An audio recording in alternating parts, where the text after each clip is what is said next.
Pesisir Selatan adalah sebuah kabupaten di Sumatera Barat, Indonesia.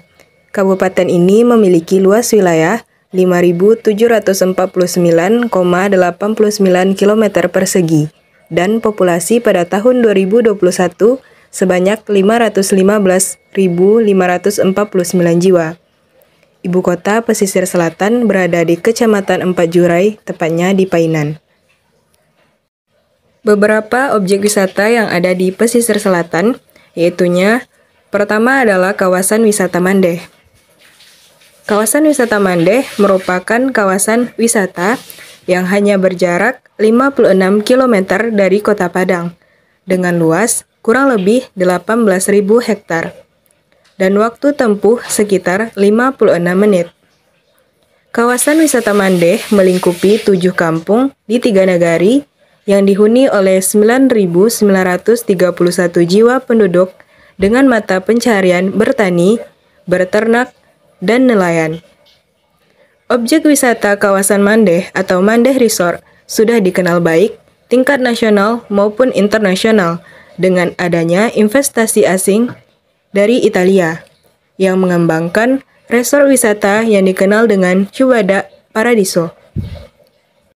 Yang kedua adalah Coroco. Pantai Coroco adalah sebuah objek wisata pantai yang terletak di sebelah barat kota Painan, Kabupaten Pesisir Selatan, Sumatera Barat, Indonesia. Sekitar 200 meter ke arah barat dari objek wisata pantai ini, terdapat sebuah pulau kecil berpasir putih yang bernama Pulau Cingkwa. Yang ketiga, yaitunya Jembatan Akar Pesisir Selatan. Jembatan akar adalah jembatan yang terbentuk dari jalinan 2 akar pohon yang tumbuh berseberangan dan membentang di atas aliran Batang Bayang di Kecamatan Bayang Utara, Kabupaten Pesisir Selatan, Sumatera Barat. Dalam bahasa Minang, jembatan yang letaknya sekitar 88 km sebelah selatan kota Padang ini oleh masyarakat dinamakan Titian Aka. Dan masih banyak lagi objek wisata lain yang ada di pesisir selatan.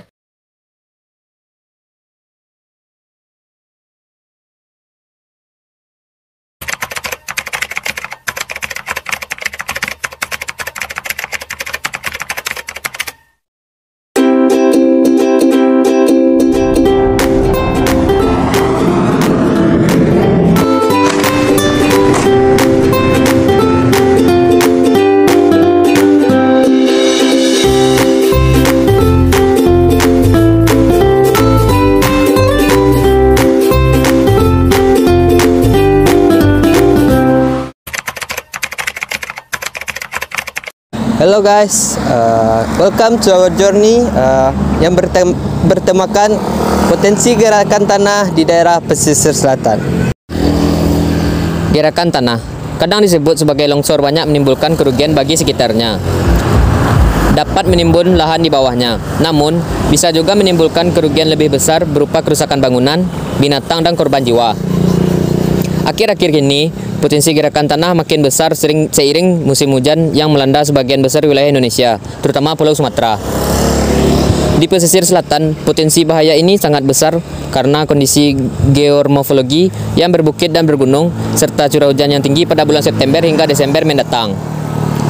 Sebagian besar Kabupaten Pesisir Selatan memang terdiri dari pegunungan dan perbukitan. Jenis tanah potsolik, merah kuning atau latosol yang banyak terdapat merupakan jenis tanah yang jika musim panas mereka. Ketika hujan datang, reka-rekaan itu akan diisi tajam. Pada beberapa tempat terdapat tanah grumosol yang memiliki granular dan tekstur gembur, yang menjadi salah satu terjadinya gerakan tanah atau longsor jika terjadi hujan di atas curah normal. Pertama, wilayah potensi yang sangat tinggi terjadinya gerakan tanah atau longsor. Wilayah Provinsi Sumatera Barat merupakan salah satu daerah yang paling rawan terhadap bencana gerakan tanah di Indonesia.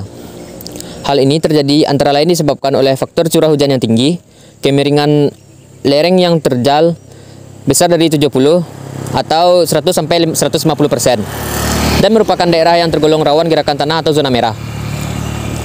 15 kecamatan yang terdapat ancaman bencana longsor paling tinggi terdapat di Kecamatan Bayang Utara. Sebab di kecamatan itu bisa dikatakan 85% penduduknya tinggal di lereng perbukitan dengan kemiringan di atas 45 derajat. Disusul Kecamatan Koto 11 Tarusan, 4 Jurai, Batang Kapas, Lengayang, Ranah Pesisir, Ranah 4 Hulu, dan Kecamatan Basa, Ampe, Balai, Tapan. Yang kedua, pergerakan tanah di daerah Bukit Ransam. Secara geografis, Kecamatan 4 Jurai terletak pada 100 derajat 32 menit sampai dengan 100 derajat 47 menit bujur timur dan 1 derajat 9 menit 70 detik sampai dengan 1 derajat 22 menit 70 detik lintang selatan. Dengan luas sebesar 373,80 km persegi atau 6,5% dari luas Kabupaten Pesisir Selatan. Secara keseluruhan, Kecamatan 4 Jurai beriklim tropis dengan hawa sedang dan memiliki curah hujan cukup tinggi, antara 2.500 sampai dengan 20.000 mm per tahun, serta suhu udara berkisar antara 18 sampai dengan 23 derajat Celcius. Topografi Kecamatan 4 Jurai berupa daerah daratan, gunung, dan bukit barisan yang letaknya di sepanjang garis pantai. Kecamatan 4 Jurai terdapat 20 nagari. 7 dari 20 nagari yang ada di Kecamatan 4 Jurai, yaitunya Nagari Painan, Nagari Painan Selatan, Nagari Painan Timur, Nagari Salido, Nagari Bungo Pasang, Nagari Sago, dan Nagari Tambang. 7 nagari tersebut merupakan nagari yang terletak di sepanjang pesisir pantai. Sebagian besar masyarakat yang berdomisili di sepanjang pesisir pantai itu merupakan nelayan buruh.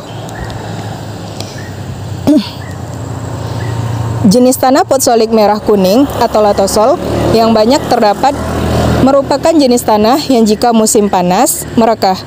Ketika hujan datang, rekah-rekahan itu akan diisi oleh air, sehingga mempermudah terjadinya gerakan tanah. Apalagi kemiringannya yang relatif tajam, pada beberapa tempat terdapat tanah grumusol yang memiliki granular dan tekstur gembur, juga menjadi salah satu terjadinya gerakan tanah atau longsor jika terjadi hujan di atas curah normal. Hujan lebat yang mengguyur kota Painan, pesisir selatan, dan sekitarnya berakibat terjadi longsor di beberapa titik rawan longsor, di antaranya di ruas Jalan Painan, Kambang, tepatnya di Bukit Ransam, Kecamatan 4 Jurai. Longsor terjadi di Bukit Pulai, Batang Kapas, Kabupaten Pesisir Selatan pada hari Jumat, 17 Desember 2021 sore. Longsor mengakibatkan jalan lintas Sumbar Bengkulu tersebut tertutup material tanah, kayu, dan bebatuan. Longsor dikarenakan curah hujan yang tinggi. Badan Meteorologi, Klimatologi, dan Geofisika menyebutkan potensi cuaca ekstrim memang bakal melanda sejumlah wilayah di Indonesia. Salah satunya adalah Kabupaten Pesisir Selatan, Sumatera Barat. Potensi cuaca seperti ini disinyalir dapat memicu terjadinya bencana hidrometeorologi seperti banjir dan longsor.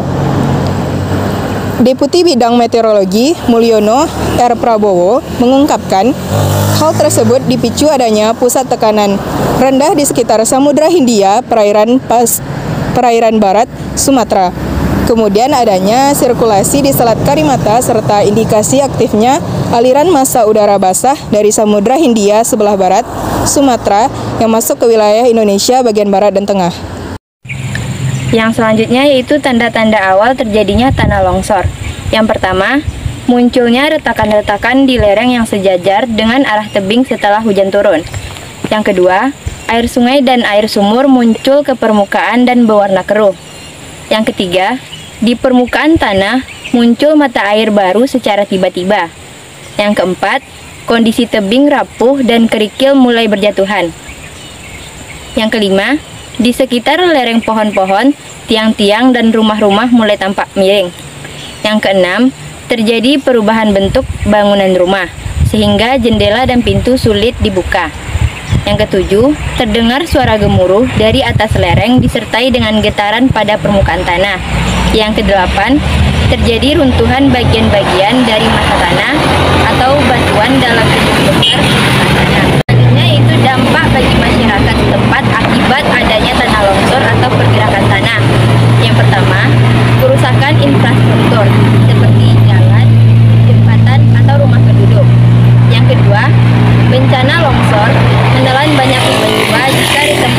padat penduduk. Yang ketiga, kerusakan bangunan-bangunan seperti gedung, perkantoran, dan perumahan penduduk serta tempat peribadatan. Yang keempat, menyebabkan kerugian secara ekonomi serta meninggalkan dampak secara sosial psikologi bagi masyarakat. Yang kelima, terjadinya kerusakan lahan dan hilangnya vegetasi penutupan lahan. Terganggunya keseimbangan ekosistem, dan yang terakhir yaitu lahan menjadi kritis, sehingga cadangan air bawah tanah menipis. Yang selanjutnya adalah upaya yang dapat dilakukan agar mencegah terjadinya gerakan tanah atau longsor. Yang pertama, tidak membakar pohon atau membakar hutan di lereng perbukitan atau pegunungan. Menanam pohon berakar kuat seperti bambu, akar wangi, dan lam toro di lereng-lereng yang gundul. Selanjutnya, tidak memotong tebing di sekitar jalan secara tegak lurus serta tidak menggali tanah di sekitar lereng. Lalu tidak membangun rumah dan fasilitas fisik lainnya di bawah tebing atau di tepi sungai yang rawan erosi. Mengurangi sudut kemiringan lereng dan membuat teras sering. Lalu yang terakhir, membangun sistem pengairan yang baik dengan tujuan menghilangkan air lereng.